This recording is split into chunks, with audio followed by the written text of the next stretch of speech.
I'm Bob Hallmark in Como-Pickton School District this morning.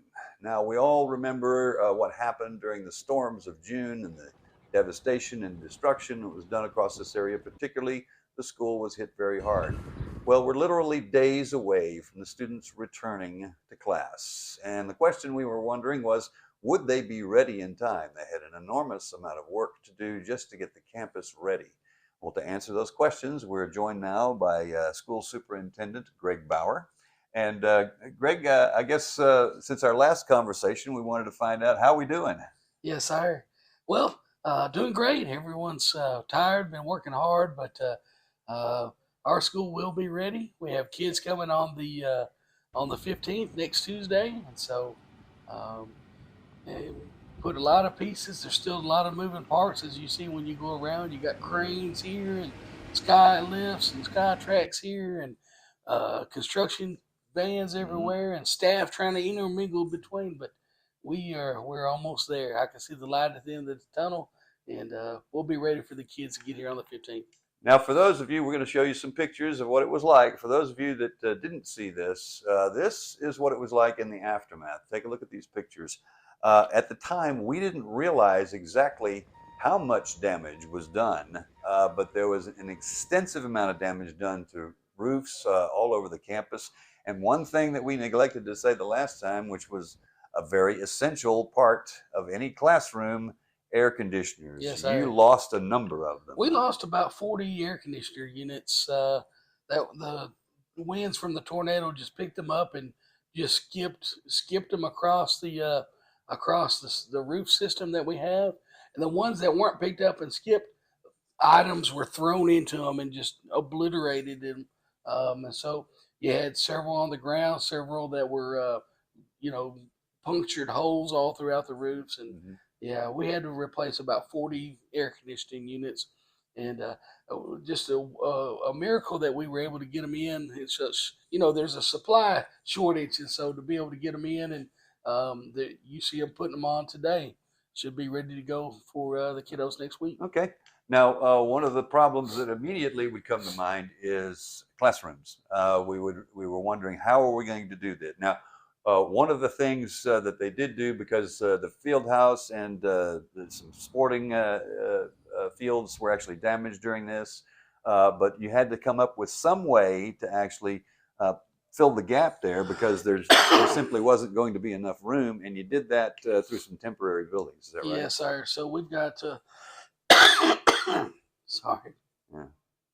So we've got some temporary container units up there that are air conditioned, and we have lockers in there for kiddos just to dress in. Our field house was completely destroyed, so we had to have a place for the kiddos to dress. Brought in some container units, air conditioning, insulated container units, and have plumbing hooked up to several of them. Our kiddos are able to get in the air conditioning, change, get out, practice, and it's not the best solution, but it is the quickest that we can find that accommodated all of our needs. Okay. Now, the football team, I guess, is practicing, but they're not able to use the stadium at this point. And I'm guessing that's one of the challenges as well, is you have to practice, and then you're going to play your home games over at over in Winsboro. In Winsboro, right? Yes, sir. Okay. Yeah. So our stadium's not ready yet. It had a lot of the infrastructure is just completely gone. Our light poles were just snapped in half, and so we had to. We're gracious enough to have Winsboro let us use their stadium when they're not using it. So all of our home games will be over there at Winsboro this year, and not, obviously we'd rather play our home games at home, but we're thankful for Winsboro letting us go over there. Right, gotcha. Now, one of the things that's going to be interesting about this is we saw that some of your staff is in already. They're already preparing for classes. Yes, sir. Now, talk a little bit about, a lot of people don't even know how many kids you have enrolled here, but you have a number of kids enrolled, and the student to teacher ratio is what here? So we have about 750 students in our school district. It is a large 2A school district, and we have about 64 teachers, 120 7 staff members total that Mhm. work here for us. Okay. Now, and you do at this point, you have available classrooms for all of your students at this point. Every one of our students, yes, sir. So we had they just finished laying replacing our tile yesterday. Our roof system's 99% finished.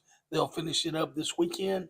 Um, Electricity's fine. The air conditioner units, as you saw driving around, they're installing those right now. We should have those good to go by this weekend. Mhm. Everything's good. We'll have kiddos come in, and then once we get the kiddos in the classes, then we'll start focusing on things like those athletic areas that you saw completely destroyed. Gotcha. Okay. So obviously the priority right now is just let's get started with school. Let's get the learning process underway, and then you'll take a look at what you need to do as you go along during the school year. Yes, sir. Yes, Okay. sir. All right. Are you pretty pleased with the effort here? I mean, you had a mountain to climb, but you made it. I made it. We're almost there. Yes, sir. A lot of hard work and determination and trust and a lot of folks. Uh, Folks really step up whenever you need them most. All right. Greg, thank you very much. Yes, Appreciate sir. that. All right.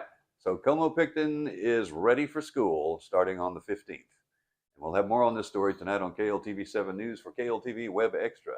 I'm Bob Hallmark.